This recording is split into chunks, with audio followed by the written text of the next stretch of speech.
Donc ce soir nous accueillons Philippe Cachibien, qui est maître de conférence et qui va nous parler de la problématique de Parkinson. Quand aurons-nous de nouveaux traitements contre la maladie de Parkinson? Bonsoir à tout le monde. Donc, je suis très content d'être ici à la maison de l'apprenti, qui est une maison que j'ai découverte il y a un tout petit peu plus d'un an et qui mérite d'être connue. Je suis vraiment très heureux d'être là et de passer ce moment avec vous. Donc ce que je vais vous raconter s'intègre dans le cadre de la semaine du cerveau, dont voici la totalité des sponsors. Et cette semaine du cerveau, c'est une semaine qui s'est écoulée cette année du 11 au 17 mars et qui avait comme thème un cerveau sain dans un corps sain. Donc comme nous sommes le 18 mars, nous sommes juste le lendemain de cette semaine du cerveau, donc je suis libre de vous parler de quelque chose qui m'intéresse un petit peu plus, c'est-à-dire non pas le cerveau sain, mais le cerveau un peu malade. Et en accord avec Jean, on a décidé d'essayer de vous parler de cette problématique, de la maladie de Parkinson, et en particulier de ces traitements qui sont appliqués, et surtout des traitements qu'on attend dans le futur, à court terme, et qui sont fiévreusement attendus par beaucoup de monde. Donc pour que les choses soient claires, moi je suis universitaire, je suis maître de conférence, donc je travaille dans un laboratoire de recherche. Je ne suis absolument pas clinicien, je ne suis pas médecin, donc je ne suis pas impliqué directement sur tout l'aspect de la recherche clinique. Je suis beaucoup plus au courant de ce qui se passe en amont, avant la recherche clinique, tout ce qui est de la recherche fondamentale et la recherche clinique. Mais malgré tout, j'ai essayé de faire un petit peu un bilan, de vous procurer aujourd'hui une photographie de ce qu'on connaît en termes de traitement et en termes de qu'est-ce que c'est cette maladie. Donc c'est avec cet angle-là que je vous propose de commencer. Donc tout d'abord, des choses qui me semblent être indispensables, quelques chiffres. Qu'est-ce que c'est que cette maladie de Parkinson? Pour essayer de la situer, c'est une pathologie qui touche quelque chose comme 200 000 patients en France, qui est la deuxième maladie neurodégénérative. Une maladie neurodégénérative, c'est une maladie du cerveau, c'est une maladie qui fait dégénérer le cerveau. Deuxième maladie la plus fréquente, la première étant Alzheimer. C'est une maladie qui est fréquente, mais distribuée de manière très mosaïque sur le territoire. Et vous verrez que vous voyez ici que les Bouches-du-Rhône seront bien servis, puisque ça fait partie des départements qui sont le plus impactés par cette pathologie. Et je vous le dis d'ores et déjà, on n'a aucune connaissance du pourquoi il y a cette diversité géographique, c'est juste une constatation qu'on fait. Et au-delà de ces 200 000 malades, on diagnostique chaque année 25 000 nouveaux cas en France, avec un âge moyen de 58 ans environ. Et pour vous donner une idée un petit peu plus large, 200 000 malades en France, ça veut dire qu'à travers la planète, il y a plus de 6 millions, il y a 6 300 000 malades, et que toutes les années sur la planète, on découvre l'équivalent de la population française en nouveaux cas. Il y a 200 000 nouveaux cas toutes les années. Et en Europe, l'incidence est aux alentours de 1 million, 1,5 million à peu près. Le fait est qu'entre 90 et 95, le nombre de cas a plus que doublé. Donc là, je vous sors les chiffres que j'ai trouvés dans la littérature, qui sont à disposition. Évidemment, je ne connais pas les 200 000 cas personnellement. Une incidence qui a plus que doublé en 25 ans. Le dernier chiffre que j'ai pu trouver, c'est celui de 2015, qui était de 166 000 malades. Et la projection qu'on faisait à cette époque-là de l'évolution, donc des malades qui sont indifféremment hommes ou femmes, il semblerait qu'il y ait plus forte, une incidence légèrement plus forte chez les hommes que chez les femmes. Mais ce que je voulais vous dire, c'est que 166 000 malades en 2015 et les perspectives de l'évolution, à l'horizon 2030, c'est quelque chose comme 256, 260 000 malades, ce qui veut dire une progression de plus de 50% par rapport à 15 ans avant, entre 2015 et 2030 donc. Et ces chiffres vous disent que ça va représenter quelque chose comme une personne sur 120 âgée de plus de 45 ans en 2030. Donc c'est quand même une pathologie qui impacte très fortement la population. Ça c'était le bilan chiffré qu'on peut rediscuter, mais qui est disponible dans la littérature. Qu'est-ce qu'il en est des symptômes? Je pense que vous connaissez tous cette pathologie. En fait, il y a deux grands versants, il y a deux grands types de symptômes. Il y a des symptômes qui sont physiques, et au premier titre d'entre eux, il y en a trois qui sont classiquement connus, qui sont des symptômes moteurs, qui sont des symptômes qui impactent, qui sont liés au déplacement, à la motricité, au mouvement des gens. Et ces symptômes sont la lenteur dans les mouvements, la difficulté à lancer des mouvements, la rigidité des muscles, et puis ce qui est classiquement décrit, un tremblement, et en particulier un tremblement chez les personnes quand elles sont au repos. Donc ça, ce sont les trois paramètres qui sont classiquement décrits, que l'on trouve très majoritairement chez les parkinsoniens. Et le dernier élément qui est très révélateur, c'est que ces symptômes, ils apparaissent surtout d'un seul côté du corps. Et ça, c'est relativement spécifique à cette maladie. C'est une pathologie qui s'exprime d'un seul côté du corps, au moins au début. Au-delà de ces signes moteurs, on a des symptômes qui sont non moteurs, qui sont moins connus, qui sont pour le moment moins analysés, je dirais.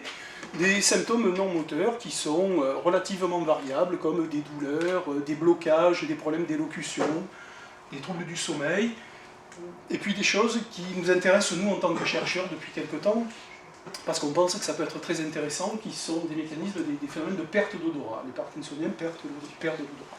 Ça veut dire quoi, blocage? Pas tous les parkinsoniens Alors, pas tous. ont les tremblements. Alors, on est tout à fait d'accord. Vous avez ces symptômes-là, et parmi ces symptômes-là, et puis quelques autres, là je vous ai mis les majeurs, mais deux patients parkinsoniens vont exprimer des symptômes différents l'un de l'autre, mais piochés dans cette liste-là. Donc vous n'aurez pas tous les symptômes. Et c'est aussi une autre des difficultés. Deux patients parkinsoniens peuvent avoir des expressions qui sont significativement différentes l'une de l'autre. Mais de toute manière, vous allez retrouver au moins deux de ces trois symptômes moteurs-là. Et blocage, Blocage, c'est des gens qui ont du mal à faire des mouvements, qui restent figés, qui restent sur place. C'est comme ça. c'est moteur, les blocages. Aussi, ouais. C'est des canaux aussi, c'est des dépressions. Et donc, au-delà de ces symptômes physiques, il y a des symptômes qui sont psychologiques, effectivement, et comme par exemple la dépression ou une anxiété excessive. Donc tout un tableau clinique qui synthétise tous ces paramètres-là, encore une fois, de façon mosaïque et de façon différente entre deux patients. Excusez-moi, il n'y a pas de perte de mémoire aussi, ou c'est lié aux médicaments? Alors les pertes de mémoire, on peut les avoir, mais beaucoup plus tard. Ça, c'est beaucoup plus caractéristique d'une autre maladie qui est Alzheimer, par exemple. Donc, sur du très long terme, on peut voir effectivement des déficits cognitifs, des pertes de mémoire. Donc la maladie, elle évolue dans le temps aussi, non? Donc la maladie évolue dans le temps. Merci beaucoup. C'était un petit peu l'idée que je voulais vous faire passer. Un des mots-clés, vous allez voir, il y a 3-4 idées je pense qui sont importantes là ce soir. La première, c'est ça. C'est une maladie qui est évolutive. Mais c'est une maladie qui est lentement évolutive et on distingue plusieurs stades. En fait, on distingue 5 stades dans cette pathologie. Les premiers étant des signes qui sont unilatéraux d'un seul côté du corps et qui ne vont pas gêner réellement la vie quotidienne. Et je vous ai mis à côté ce qu'on trouve dans la littérature et les durées classiques de chacun de ces stades si l'individu n'est pas traité, d'accord, en dehors du traitement. Et donc ce premier stade va évoluer pendant 3 ans vers un stade de niveau 2 où les signes sont encore unilatéraux, encore d'un seul côté du corps, mais qui commencent à entraîner une gêne. Et ce deuxième stade va évoluer pendant 3 ans vers un stade 3 où là on va avoir une expression qui va être des deux côtés du corps et où la pathologie va on dit, bilatéraliser. Et vous allez voir qu'il va y avoir un côté qui va être plus atteint que l'autre. Un côté qui est plus atteint que l'autre tout simplement parce que c'est le côté qui a été impacté précocement au début et qui continue à générer des symptômes alors que l'autre côté commence avec un peu de retard. Est-ce qu'il y a une raison du côté droit-gauche? Alors ça fait partie de la multitude de choses sur lesquelles je suis incapable de vous apporter des réponses, on ne connaît pas. On ne sait pas s'il y a un impact droit-gauche. J'ai vu quelques travaux qui semblaient chercher une corrélation entre le fait que l'individu soit droitier ou gaucher. On n'a pas vu d'informations significatives sortir de ces travaux-là. Donc, je n'ai pas d'éléments de réponse là. Et puis cette pathologie va évoluer, si elle n'est pas traitée, en une petite dizaine d'années vers un stade 5 où la marche est impossible et où l'individu est finalement grabataire. Donc l'idée qu'il y a là derrière, c'est que c'est une maladie évolutive qui va aboutir à l'impossibilité de marcher et à la perte d'autonomie du malade. Pardon. Donc quels sont les mécanismes qui sont en cause? Finalement, après qu'on ait vu l'individu, quelles sont les raisons qui font que le patient, que l'individu est malade? En fait, la raison, elle est bien connue maintenant, c'est parce que chez ces malades, on a une perte, on a un déficit, on a une mort de neurones, qui sont des neurones particuliers, qui sont des neurones qui fabriquent une molécule spécifique qui s'appelle la dopamine. Et je pense que s'il n'y a qu'un seul mot à garder en tête ce soir, si on parle de Parkinson, quand vous sortirez, c'est dopamine. Voilà. Donc la maladie de Parkinson, c'est dû à la mort de neurones qui sont dans le cerveau, qui sont dans une région particulière du cerveau, une région qui s'appelle la substance noire, mais peu importe, des neurones qui fabriquent de la dopamine. Et quand ces neurones meurent, quand ces neurones dégénèrent, eh bien, on perd la dopamine. Et en perdant la dopamine, on perd la capacité à faire communiquer des neurones qui sont impliqués dans le contrôle du mouvement, et on commence à comprendre quelles sont les raisons. On perd une molécule qui est responsable du contrôle des mouvements, donc on va perdre les mouvements. Maladie de Parkinson, mécanisme en cause, dopamine. Ça, c'est ce qu'on savait depuis longtemps. Ce qu'on sait aujourd'hui, c'est que, en fait, il y a un deuxième coupable, qui a un nom un petit peu barbare, qui a un nom un peu à coucher dehors. On sait aujourd'hui qu'il y a une autre molécule qui est impliquée, autre que la dopamine. Cette molécule, ça s'appelle l'alpha-synucléine. Et cette alpha-synucléine, on la connaît pas trop mal. On sait que chez des neurones normaux, dans le cerveau normal, cette alpha-synucléine, elle aide à la survie des neurones et elle aide à la transmission de l'information dans des neurones normaux. Et en fait, si on regarde les neurones chez les Parkinsoniens, on se rend compte que cette alpha-synucléine, elle est malade. Elle n'a pas tout à fait le même état que dans un cerveau normal. Cette alpha-synucléine, qui normalement est sous une forme dépliée, ben en fait, elle s'enroule, et elle s'enroule tellement qu'elle va s'agglomérer, qu'elle va former des parties qui deviennent insolubles, qui vont boucher finalement le neurone, des éléments qu'on appelle des corps de Lévy, et en fait c'est ça qu'on va chercher en anatomie pathologique après le décès des patients. C'est finalement le seul élément qui signe réellement la maladie de Parkinson à l'heure actuelle. Et donc ces corps de Lévy sont des éléments qui vont s'entasser dans le neurone, qui vont boucher le neurone, qui vont empêcher un fonctionnement normal du neurone et qui finalement vont causer la mort de ces neurones à dopamine. Donc les deux responsables, c'est perte de dopamine, et cette perte de dopamine, en fait, elle est consécutive à des problèmes dans une autre molécule qui s'appelle l'alpha-synucléine. Et je pense qu'avec ça, on a les bonnes clés pour entrer dans la pathologie, pour essayer de comprendre comment traiter la pathologie. Vous comprenez que finalement, les traitements vont tourner principalement autour de ces acteurs qui sont identifiés aujourd'hui. Mais la maladie, est-ce que la maladie du corps de Lévy existe? Et c'est en relation avec le Parkinson? Alors ces corps de Lévy, ces agglomérats, là, ces agglomérats de protéines, on les trouve dans d'autres pathologies aussi, dans d'autres pathologies neurodégénératives, Alzheimer par exemple, et puis d'autres.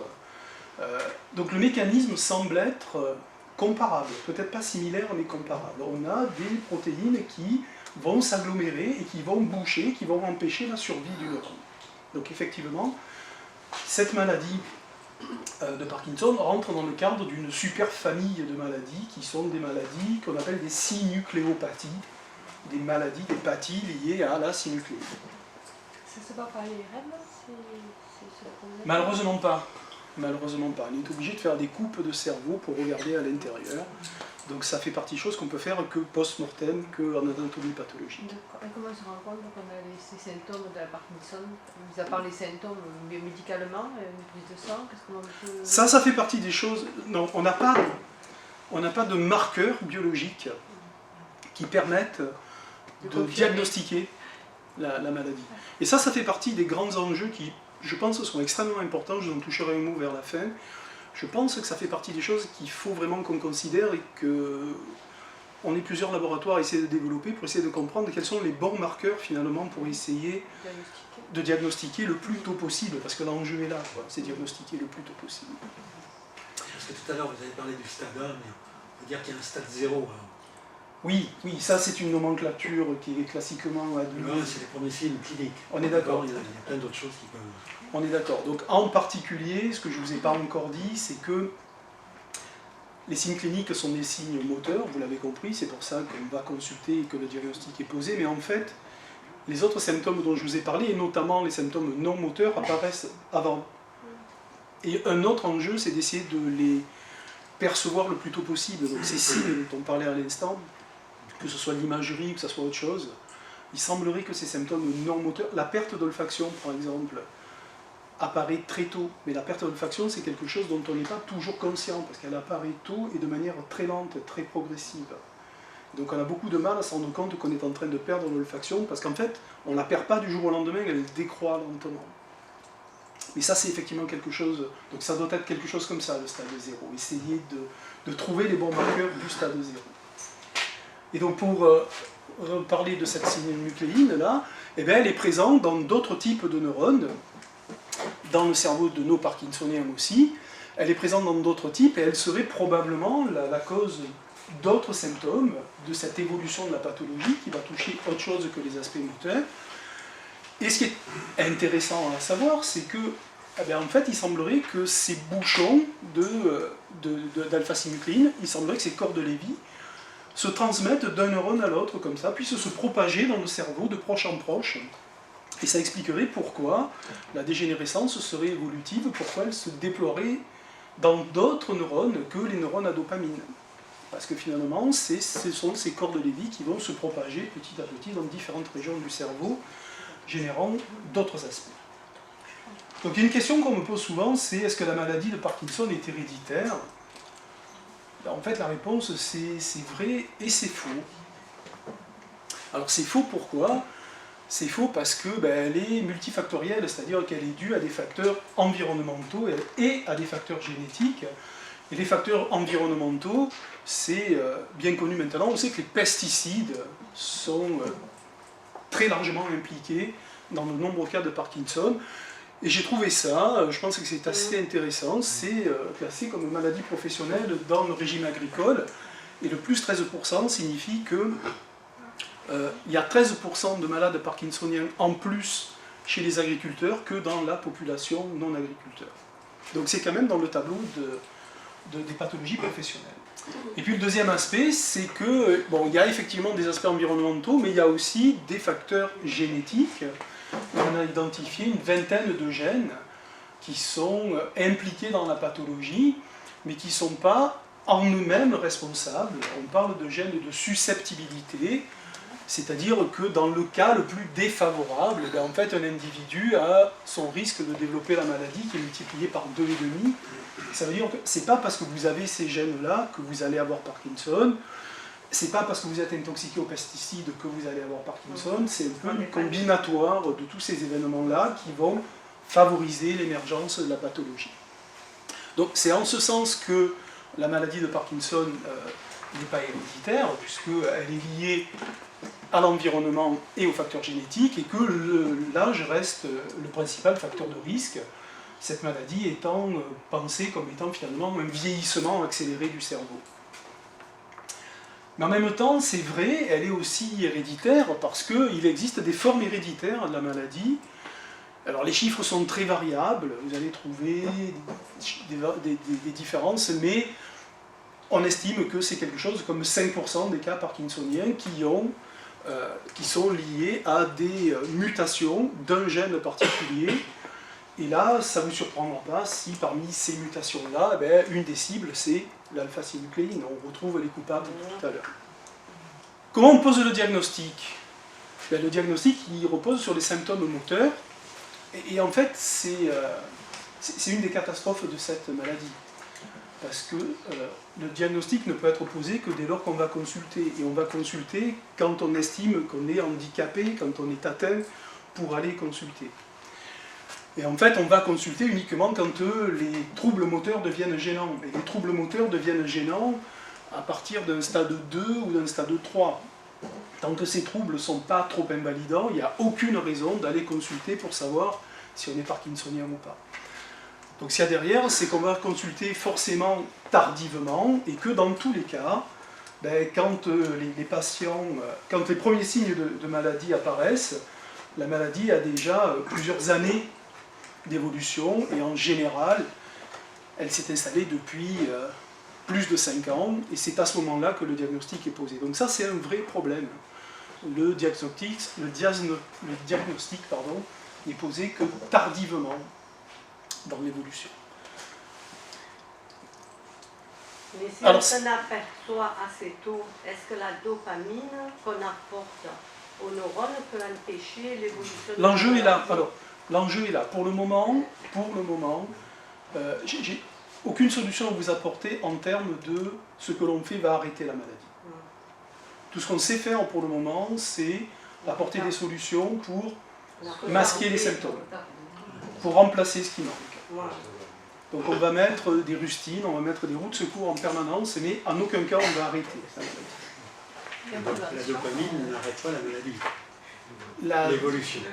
On n'arrête pas l'évolution, parce que l'alpha-synucléine continue à faire des bouchons dans les neurones et que les neurones continuent de mourir, tout simplement. Et qu'on ne sait pas pour le moment agir à ce niveau-là.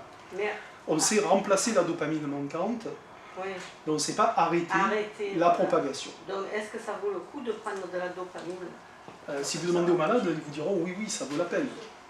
Sinon, vous avez des symptômes qui sont extrêmement invalidants, les gens ne peuvent plus se déplacer rapidement. Donc, de toute façon, il y a bien le choix, c'est la seule solution pour remplacer ce qui est Prendre de la manquant. dopamine en prévention, est-ce que ce serait... Pardon? Prendre de la dopamine en prévention, est-ce que ce serait dangereux ou Ça, pas? ça fait partie des choses qui sont extrêmement enthousiasmantes, mais pour la prendre en prévention, il faut qu'à un moment donné, on aille consulter pour qu'on nous donne la dopamine. Mais si on, Donc, voilà, on dit à partir de certain âge, vu qu'il y a des risques, on prend de la dopamine en Alors ça ne fait pas partie encore de la politique publique, ce genre de choses. Mais c'est la bonne piste, c'est diagnostiquer tôt, essayer de savoir le plus tôt possible pour le prendre le plus tôt possible. Parce qu'une fois que les choses sont établies, ben en fait, vous êtes dans des stades 2 ou 3, donc vous avez perdu au moins la moitié des neurones à dopamine. Donc ben, c'est parti, quoi. Et donc on va agir sur uniquement ce qui reste. Et c'est vraiment le problème. Je voulais juste reprendre cette idée-là parce que il faut aller au bout des choses. Donc effectivement, c'est le drame parce qu'on est diagnostiqué tardivement, parce qu'on va consulter tardivement. Mais ça veut dire aussi que eh bien, il y a des tas de mécanismes que votre cerveau a la capacité, que le cerveau en tout cas a la capacité de compenser les déficits. Et que tant que les pertes ne sont pas énormes, ben en fait les troubles ne s'expriment pas de manière vraiment gênante. Donc ça veut dire qu'il y a à l'intérieur du cerveau des mécanismes qu'on commence à bien comprendre qui pallient, qui font face à la perte qui est en train de se mettre en place et qui se met en place, et que ces mécanismes de compensation, eh bien, il arrive un moment donné où ils sont un petit peu dépassés, et c'est à ce moment-là que les symptômes apparaissent. Donc il faut le lire dans les deux sens. C'est dramatique parce qu'on a consulté trop tard, mais en même temps ça montre que le cerveau a lui-même des capacités de s'adapter, d'être plastique, de réagir pour essayer de compenser la perte. Et ça c'est une bonne idée pour nous parce que ça nous ouvre des portes, vous allez voir. Ok, et donc pour reprendre ce qu'on disait tout à l'heure, pour pouvoir consulter tôt, eh bien peut-être que être vigilant sur les premiers symptômes, et ces premiers symptômes sont des symptômes non moteurs, et on sait qu'il y a une d'olfaction, par exemple, et on sait qu'ils apparaissent 15 ans après les troubles moteurs, après les troubles qui vont amener les gens à diagnostiquer. Donc écouter son corps, être vigilant, savoir un petit peu de quel côté regarder, c'est une bonne idée pour pouvoir essayer de poser un diagnostic le plus tôt possible. Ça, c'était la phase diagnostique. En termes de traitement, En termes de traitement, c'est simple. Ce qui existe sur le marché, ce qui existe actuellement, c'est des traitements qui tournent autour de la dopamine. Et le but du jeu, c'est, vous avez des traitements, des médications, dont l'objectif est de compenser le déficit en dopamine. Et cette compensation, elle va se faire par l'apport en dopamine. Donc vous prenez des cachets de dopamine, ou vous prenez des cachets qui miment l'effet de la dopamine, parce que la pharmacologie est un petit peu plus facile, parce que l'organisme le tolère mieux. Et puis on a une autre piste, en utilisant des produits qui vont inhiber la dégradation de la dopamine. Donc en fait, tout ça, ça va dans le même sens, et c'est utilisé de manière concertée et de manière progressive pour compenser le déficit en dopamine. Donc ça, c'est l'aspect pharmaco-classique, et vous avez là, je pense, les molécules qui sont les plus classiques. La deuxième stratégie, c'est ce dont on a parlé là il y a 3 minutes, c'est une stratégie chirurgicale qui est efficace et qui consiste à implanter des électrodes dans le cerveau, dans un endroit particulier du cerveau.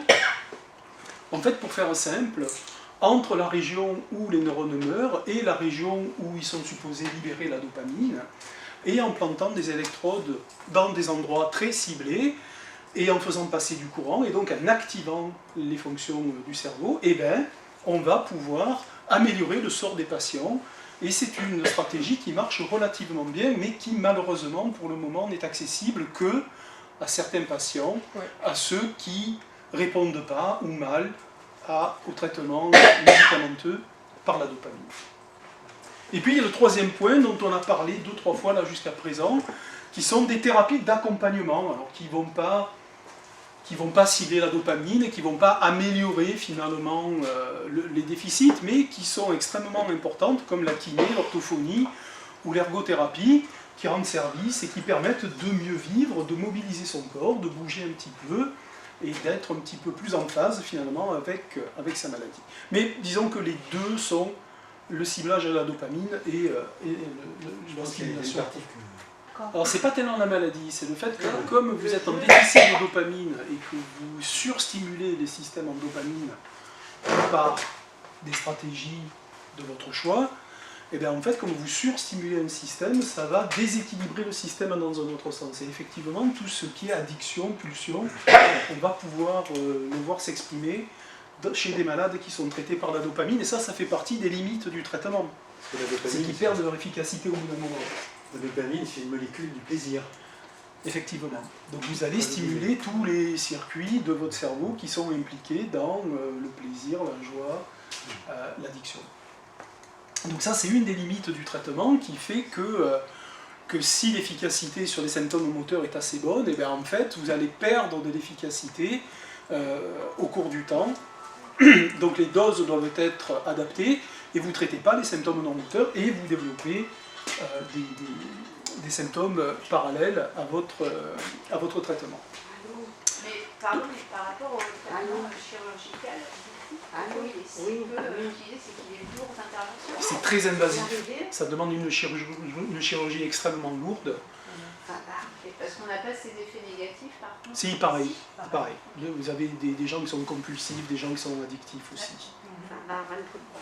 Et vous avez une efficacité du traitement qui a la même durée dans le temps à peu près. C'est très comparable. Mais c'est beaucoup plus lourd parce qu'il faut hospitaliser les gens.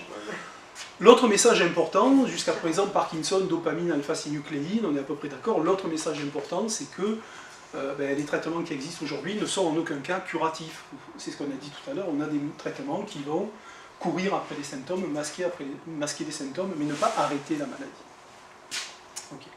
Ça, c'est un petit peu l'état, et le titre étant quand aurons-nous de nouveaux traitements, je vais vous parler de l'évolution de ces traitements, comment il faut les penser. Les traitements des pathologies sont codés dans un code de la santé publique, et on ne fait pas n'importe quoi, n'importe comment, et en fait il y a 4 étapes dans la mise en place et le développement et l'application des traitements, 4 étapes qui vont de la recherche fondamentale jusqu'à la mise à disposition des traitements, en passant par un développement qu'on appelle préclinique, avant la clinique, donc pas chez l'homme, puis un développement clinique, c'est-à-dire chez l'homme. Et donc ce sont ces 4 étapes qu'il faut avoir en tête. ces 4 étapes, recherche fondamentale, recherche préclinique, clinique, et puis ensuite mise à disposition des nouvelles stratégies. Et je vous ai mis là, en fait, ce à quoi correspondait chacun de ces blocs-là. La recherche fondamentale, c'est la connaissance de la pathologie, ça se fait en laboratoire. La recherche préclinique, c'est plutôt mon champ d'activité, c'est comment nos connaissances et comment ce qu'on imagine faire interagissent avec le vivant. Et donc on prend à ce moment-là des animaux, des modèles, des cellules, mais en aucun cas des êtres humains. Donc toute cette partie-là se fait en labo. Et l'autre partie sont des phases cliniques.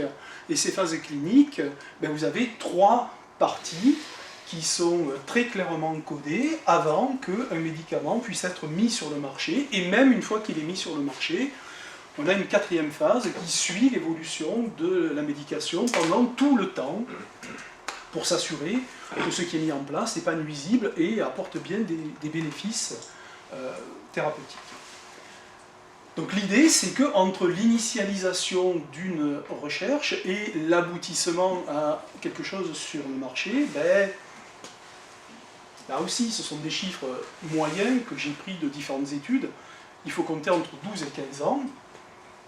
Et si je veux vous parler aujourd'hui de ces nouveaux traitements et de l'évolution de ces nouveaux traitements, ben en fait, on va sortir de ce qui se fait dans le labo pour vous parler de ce qui se fait vraiment en clinique. Et cette phase-là représente à elle seule à peu près les 2/3 du temps passé au développement de nouvelles médications, c'est-à-dire entre 8 et 10 ans. Donc vous comprendrez qu'en fonction des photographies que je vais vous donner, des certaines stratégies qui sont mises en place aujourd'hui, eh bien, il va falloir attendre entre 8 et 10 ans, suivant que ce qu'on va parler sera en phase 1, 2 ou 3, sachant qu'à ma connaissance, rien n'est en phase 3 pour le moment. Donc à quoi correspondent ces phases? Ben, très très vite, ben, la phase 1, c'est une phase qui est là, qui est une phase préliminaire, qui est là pour mesurer la tolérance, c'est-à-dire la tolérance et la sécurité de l'emploi des produits que l'on veut utiliser ou des stratégies que l'on veut utiliser. Et ça se fait sur un très petit nombre d'individus. Et quand cette phase est validée, eh bien on passe à une phase dite 2, où là, le but du jeu est d'effectuer, qui est une phase pilote, qui permet de mesurer l'efficacité et le bon dosage des médicaments, qui se fait sur un nombre plus étendu d'individus en incluant des patients. Et cette phase-là dure entre 2 et 4 ans à peu près. Et la phase 3, qui est la phase qui permet de confirmer et de comparer ce que l'on propose, confirmer et comparer, en comparant avec d'autres stratégies que l'on sait être efficaces, pour savoir si ce qu'on propose est mieux et comment c'est mieux que ce qui existe déjà. Et cette phase-là prend plus de temps encore, ben, tout simplement parce qu'elle se fait à grande échelle, qu'elle se fait de manière souvent internationale et qu'elle implique des durées de traitement beaucoup plus importantes et des durées d'analyse des informations beaucoup plus lourdes. Et au terme de ces 3 phases-là, on passe à la phase 4, celle qu'on appelle de pharmacovigilance, où on surveille l'évolution des traitements que l'on est en train de distribuer aux différents malades. Donc quand on est dans ce registre-là, je vous ai fait un petit peu la liste des solutions qui sont à notre disposition aujourd'hui, et à quel moment elles seront mûres, à quel moment elles seront disponibles. Il y a 4 aspects qui me semblent être importants. Le premier, c'est des solutions qui sont non médicamenteuses. C'est tout bête, ça. On en a parlé déjà 3-4 fois jusqu'à présent. C'est faire de l'activité physique. Et l'activité physique, c'est vraiment un outil thérapeutique important. Et on sait que ça ralentit la progression de la maladie. Malheureusement, pour que ça soit vraiment efficace, on sait que ça pourrait avoir un effet protecteur des neurones. Donc limiter la perte, donc réverser la perte. Il faudrait 3 à 4 heures d'exercice intense, ce qui est très compliqué, ce qui est impossible pour le malade. Mais ce qui est intéressant pour nous, là, à l'heure où on parle, c'est que on sait que ça a une action préventive, et ça, on sait que ça a une action préventive, et donc il y a des données qui existent depuis 2016, donc depuis 3 ans. On sait que ça a une action préventive, et que la pratique d'exercice assidu, ben, ça va limiter l'incidence, ça va réduire la probabilité de déclarer un Parkinson. C'est 3-4 heures par semaine? Jour. Par jour? Jour. Quand on a la maladie, Jour. Donc si vous vous activez avant, c'est mieux. éventuellement. Et ça, je pense que c'est pas suffisamment dit, j'insiste, c'est vraiment un résultat qu'on connaît depuis 3 ans, depuis 2016. Ça va avoir une action préventive. Donc le message, c'est rester actif. Voilà, rester actif, marcher, jardiner, faire de la natation, ce que vous voulez, mais rester actif. C'est loin d'être à la marge. C'est loin d'être à la marge. C'est diminué vraiment... par le taux de personnes qui vont avoir la maladie de Parkinson, mais bien d'autres maladies aussi. C'est pas que pour Je Parkinson. vous parle de Parkinson. Maintenant, si vous faites des sports à risque comme l'escalade, Non, mais quand vous faites de l'exercice, disons... vous exposez à des traumas, Non, mais il faut faire de l'exercice pour que d'autres maladies ne se développent pas non plus, hein, que ce soit Alzheimer, que ce soit des problèmes cardiaques, que ce soit de tout, quoi. Le point sur lequel j'insiste, c'est on sait que ça réduit la probabilité d'évoquer Parkinson. Voilà. Ça, c'est établi. C'est pas une piste au hasard. Donc ça, c'est sur le marché. Voilà. Ça, c'est une pharmacologie. Ça, c'est une médication qui existe. Ok. Ensuite, indépendamment de ces aspects physiques, il y a des solutions qui sont pharmacologiques. Et ces solutions qui sont pharmacologiques, donc ça, ce sont des choses qui sont en train d'être développées. Là, on est dans la phase clinique. Là, on est sorti des laboratoires et on est en train d'affiner la praticité des choses. Et ces solutions pharmacologiques, eh bien, on a ciblé des molécules qui sont des molécules particulières qu'on appelle des facteurs de croissance. Et ces facteurs de croissance, ce sont très probablement ceux qui interviennent chez le malade pendant que la maladie progresse, avant qu'il aille consulter, ces molécules que le cerveau fabrique lui-même pour compenser la perte, pour limiter. Donc c'est juste l'observation de ce qui se passe chez le malade, chez le cerveau des malades, qui nous a fait dire que c'était une bonne idée d'aller travailler, d'aller explorer ces molécules qui s'appellent des facteurs de croissance. Et bon, là il y a des cibles un peu particuliers, mais si ça vous intéresse, c'est relativement chaud. Il y a une étude qui est sortie la semaine dernière, je pense, là, à propos du GDNF, qui semble donner d'assez bons résultats. Moi j'ai une question. Une étude française ou américaine? Ça, c'est pas français, c'est ou anglais ou américain, je ne me rappelle pas. Je peux essayer de vous retrouver. Je voudrais bien. Ouais. Une petite question. Est-ce que tous les pays apportent les mêmes solutions face à cette maladie? Parce qu'après, des fois, selon les maladies, il y a des pays qui proposent des médicaments qui sont pas légalisés en France, où il y a des avances différentes qui se font, mais qui ne sont pas forcément... Alors en Europe, on est tous sur la même ligne parce que c'est régi par un code européen. Là, il n'y a pas trop de soucis. Donc on parle de la même chose, on a la même problématique, on a les mêmes soucis éthiques. C'est à peu près clair. Aux États-Unis, c'est différent. Ben voilà, par exemple, il n'y a pas de rapport avec Parkinson, il y a par exemple pour les troubles du sommeil. Aux États-Unis, ils utilisent la mélatonine par exemple, de manière régulière. En France, c'est quelque chose qui est interdit. Et du coup, est-ce que, par rapport à la maladie de Parkinson, il y a des choses qui mettent en pratique et qui ne sont pas encore... Il y a des choses qui se font aux États. En plus, c'est pire aux États-Unis parce que la réglementation est différente d'un État à l'autre. C'est pour ça que Donc, d'un État à l'autre, il y a des choses qui se font et qui ne peuvent pas se faire. Et donc, par rapport à l'Europe, les choses sont aussi différentes. C'est à la charge des patients en général. Donc ça, c'est d'accord. Moi, je suis sur l'aspect, on soigne les gens. Après, je ne vous parle pas de l'aspect économique, mais effectivement, c'est loin d'être sur négligeable. l'aspect recherche, pas recherche, mais traitement, il y a des choses qui mettent en place que nous ne mettons pas en France face au Parkinson. On est tous là-dessus. Ils avancent peut-être un petit peu plus vite sur des aspects qui sont éthiquement plus discutables en France. Je vous parle de ça dans 5 minutes. Le Canada aussi. Oui, l'autre continent avance différemment. Donc ça, c'est un truc qui marche bien, qui nécessite qu'on injecte directement dans le cerveau. On sait faire. Et ça, c'est une étude qui, là, 2019, est en phase 1. Donc vous pouvez espérer ça après les phases 2 et 3, c'est-à-dire dans 6-7 ans, je pense, si l'étude est validée à toutes ces étapes. Il y a une autre option qui est que plutôt que d'injecter directement ces molécules-là qui nous intéressent, c'est de les faire fabriquer par le cerveau. Et pour ça, il y a un mot un peu particulier qui s'appelle la thérapie génique. La thérapie génique, ça veut dire qu'on introduit les gènes directement dans les neurones qui nous intéressent. Et ça marche pas trop mal. Et cette thérapie génique, elle cible soit ces mêmes molécules, ces facteurs de croissance, que l'on sait être impliqués dans la limitation de l'évolution chez le malade. Donc on est sur l'aspect je ralentis la maladie, j'essaye de ralentir la maladie. Et là on est au même niveau, on a une phase 1 qui est en cours actuellement au niveau européen. Et puis il y a un autre aspect qui est, vous vous souvenez que la dopamine était importante, on peut jouer sur des gènes qui favorisent la dopamine, et là on va améliorer les symptômes, et ça c'est quelque chose qui existe, que vous pouvez vous procurer, qui existe, et qui est plus avancé que le reste, puisque là on est dans une phase 2 qui est en cours actuellement, avec un suivi pour 2022. Et puis, indépendamment de ces solutions, il y a des solutions non pharmacologiques, et je pense que ça fait partie des choses qui vont être un peu plus excitantes.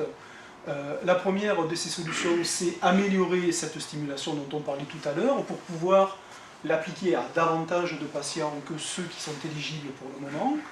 Une deuxième aspect qui, à mon avis, va être celle qui va être la plus porteuse d'espoir, c'est ce qu'on appelle l'immunothérapie, qui consiste à développer des vaccins pour reconnaître et éliminer l'alpha-synucléine malade. Et ça, c'est quelque chose qui est intégré dans un projet européen qui est en cours, là, en ce moment. Il y a une étude en phase 1 qui a été faite en 2015, et puis on a une autre étude qui est une phase 1 un petit peu plus avancée, qui est en cours avec un suivi à 2022. Et pourquoi je pense que ça va être intéressant? Parce qu'en fait, ces techniques d'immunothérapie, en fait, on peut les utiliser avec deux aspects différents, soit comme des vaccins classiques, c'est-à-dire en injectant au malade la molécule qui pose problème, c'est le vaccin contre la grippe, par exemple, et ça marche relativement bien, ou alors on peut injecter directement les anticorps pour éviter d'injecter la molécule qui est malade, pour éviter d'injecter ici l'alpha-synucléine. Et donc on a deux stratégies différentes qui peuvent être très très porteuses. Je pense que ça va donner des résultats à moyen terme, une fois qu'on aura passé ces validations. Et ça, pardon, ça sous-entend qu'il ne faut pas être à un stade trop avancé, parce que si les neurones sont détruits, ils ne peuvent pas se... C'est toujours le même problème.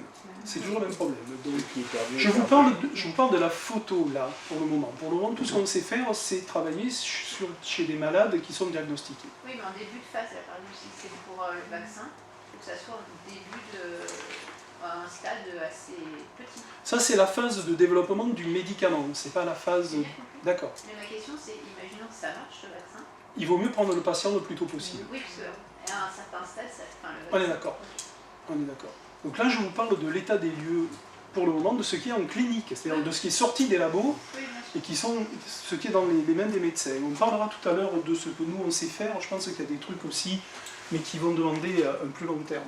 Et suivi à long terme, c'est-à-dire que jusqu'en 2022, ça va rester à la phase 1, ou ça veut dire qu'en fait, en 2022, oui, si tout suit en cours, eh bien, ce vaccin va... Ils vont passer en phase 2 en 2022, parce que là, on fait un vaccin, donc il faut savoir quelle est l'innocuité, il faut savoir quel est l'impact, il faut savoir quels sont les effets secondaires liés au vaccin. D'accord. Et lorsque les problèmes moteurs seraient installés, est-ce qu'il n'y a pas la possibilité d'implanter un neurostimulateur pour justement faire fonctionner les nerfs? C'est un peu les électrodes que l'on met au fond du cerveau. Sauf que c'est moins... c'est quoi un neurostimulateur alors que là c'est dans le cerveau, c'est quand même... J'ai pas compris. C'est dans le cerveau, c'est quand même plus dangereux qu'un neurostimulateur, c'est sous la peau pour faire agir les nerfs, c'est différent. Ah non, on est obligé d'être dans le cerveau, au cœur de l'endroit qui est en train de mourir. C'est que ça ne marche pas sur tout le monde. La stimulation cérébrale, ça ne marche pas sur tout le monde. On ne peut pas le faire sur tout le monde. C'est ce que je vous disais, c'est 5 à 15% des gens. Le vaccin, il est découvert. Le vaccin, on sait quelle est la cible. La cible, c'est l'alpha-synucléine. Donc on a compris quel était le rôle de l'alpha-synucléine. Et on a compris que si on jouait sur l'alpha-synucléine malade, on allait limiter son agglomération et on allait empêcher la mort des neurones. Ça, c'est ce qu'on a compris dans les labos. On a fait l'étude clinique. Donc on a des anticorps anti-alpha-synucléine que l'on a injectés à des gens, ça marche pas mal. Ah, c'est déjà fait. Donc. Ça marche pas mal. Ce qu'on a fait aussi, c'est sur d'autres, on a injecté directement l'alpha-synucléine, comme on vous injecte le virus de la grippe, c'est exactement pareil, pour que les malades eux-mêmes génèrent les anticorps. C'est pour ça que je vous disais, il y a deux pistes. Soit c'est le malade lui-même qui génère un anticorps, soit on injecte un anticorps. Les deux sous-stratégie semble donner de très bons résultats. Ça a été testé sur l'homme alors. On est chez l'homme, on est en clinique là, je vous parle en clinique.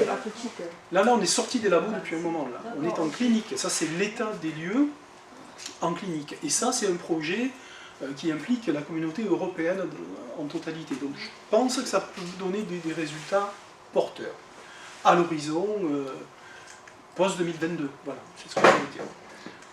Un autre aspect, c'est un gros mot, c'est la thérapie cellulaire. Là, il s'agit d'injecter des cellules nouvelles, vous avez tous entendu parler de ça, je pense des cellules souches dans le cerveau qui vont remplacer les neurones qui sont en train de dégénérer. Et là, il y a aussi une étude qui est en phase 1, qui s'est terminée en 2018. Et voilà, je pense qu'on a fait le tour des solutions qui sont là disponibles, qui sont en développement dans tous les cas.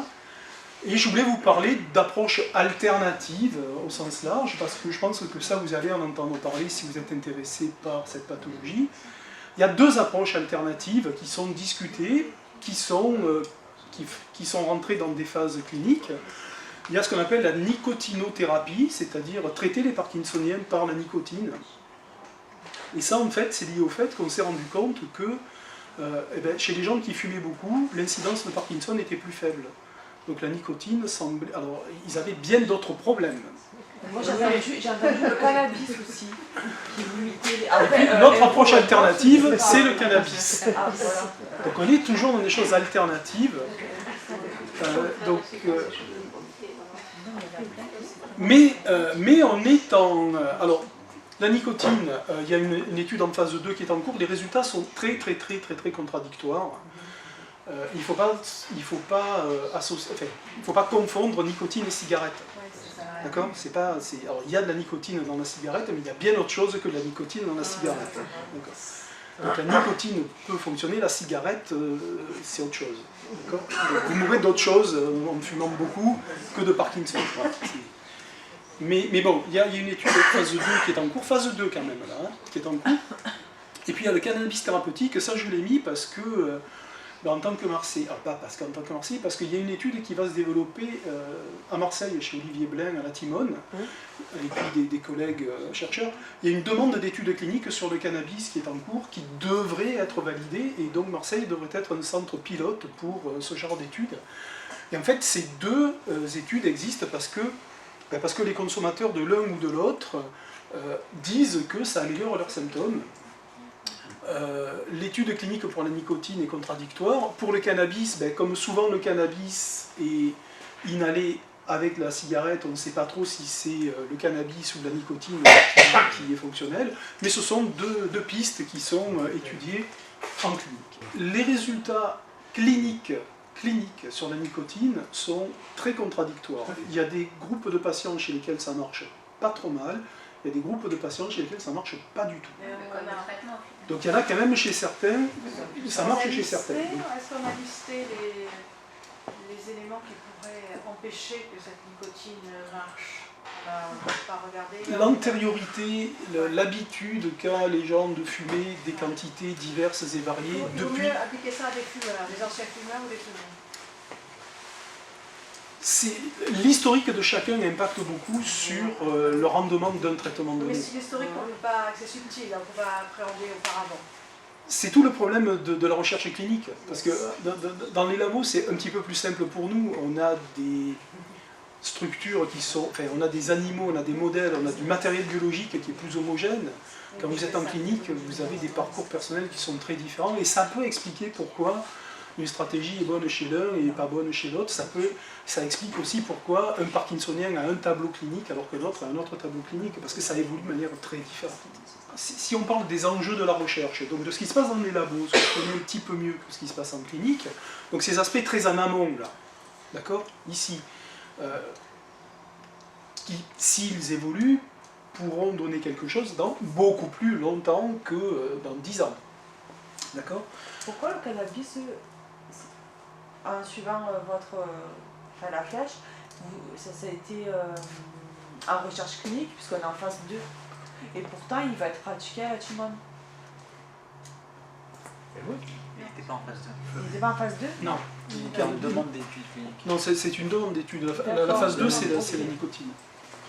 Donc si on revient sur les perspectives à plus long terme, les enjeux de la recherche là-dedans, de cette phase-là, ben en fait, elles sont, je pense, listées là, et il y en a deux. Il y a améliorer les traitements, et puis il y a surtout intervenir le plus tôt possible. Et donc ce qu'on essaye de faire,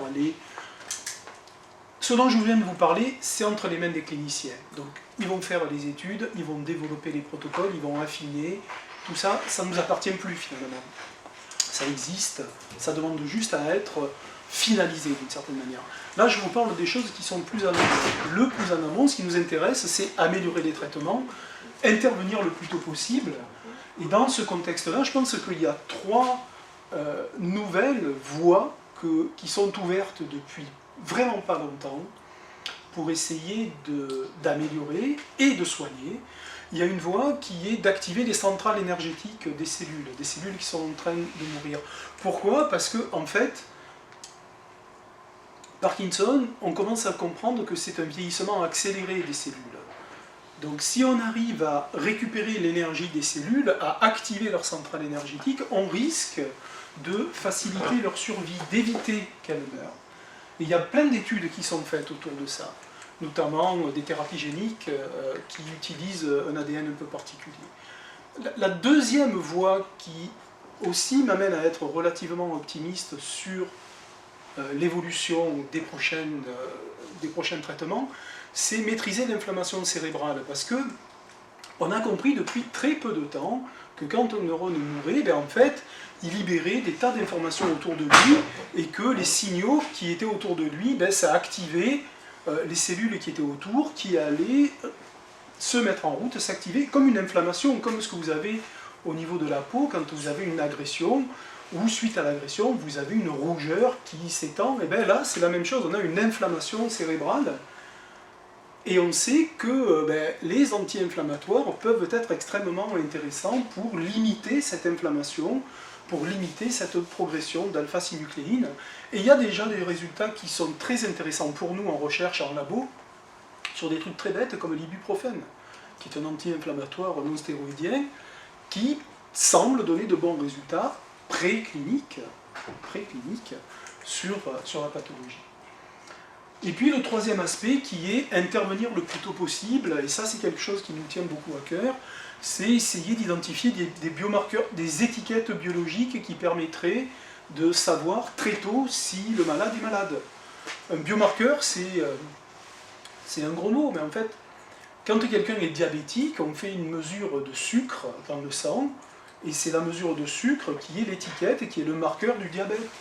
Donc on cherche des choses aussi simples que ça, des empreintes digitales de paramètres qui pourraient permettre de diagnostiquer plus tôt. Et comme on sait qu'avant les symptômes moteurs apparaissent des symptômes non moteurs, qui apparaissent 15 ans plus tôt, eh bien on pense que c'est de ce côté-là qu'il faut vraiment mettre le paquet pour essayer de mieux comprendre ces symptômes non moteurs, de mieux les percevoir, de mieux les mesurer, pour finalement diagnostiquer très tôt la pathologie, et ce qu'on commence à comprendre que c'est certainement pas un symptôme qui va être important, c'est certainement pas une étiquette, mais c'est une combinaison de plusieurs biomarqueurs qui vont être probablement la clé à ce diagnostic précoce qui permettra la prise en charge de la meilleure des façons possibles d'une évolution qui est en train de démarrer, qui est en train de commencer. Sur les symptômes non moteurs, la liste que vous aviez mise, c'est vraiment quelque chose qu'on retrouve chez tous les gens qui ont Parkinson? Non, les Parkinsoniens vont piocher au hasard parmi... C'est super dur de diagnostiquer par rapport à ces symptômes, parce que les troubles du sommeil... C'est pour ça que... Alors, oui, et en plus, on peut avoir des troubles du sommeil pour bien autre chose que Parkinson. C'est pas parce qu'on a des troubles du sommeil que... Donc c'est pour ça que la clé, elle est probablement là. Elle est dans la combinatoire de ces différents marqueurs que l'on sait exister chez les Parkinsoniens, et essayer de peser finalement le poids respectif de chacun de ces étiquettes pour aiguiller le diagnostic dans le sens de Parkinson ou dans le sens de stress, parce que le stress est aussi une source de manque de sommeil, par exemple. Mais ça, c'est vraiment un truc qu'on est en train d'explorer en laboratoire et qui risque d'être très très très pertinent à moyen terme. Voilà, et puis pour finir, je voulais juste vous montrer ça pour finalement vous dire que la maladie à Parkinson, l'idée c'est de la comprendre, donc c'est l'aspect recherche préclinique. Pour la soigner, ça c'est l'aspect recherche clinique, et que c'est forcément l'union de ces deux jambes qui fait qu'on va pouvoir marcher dans la bonne direction. Voilà tout ce que j'avais à vous dire. Je vous remercie pour votre attention, et si vous restez des questions, si on a du temps. Merci Philippe.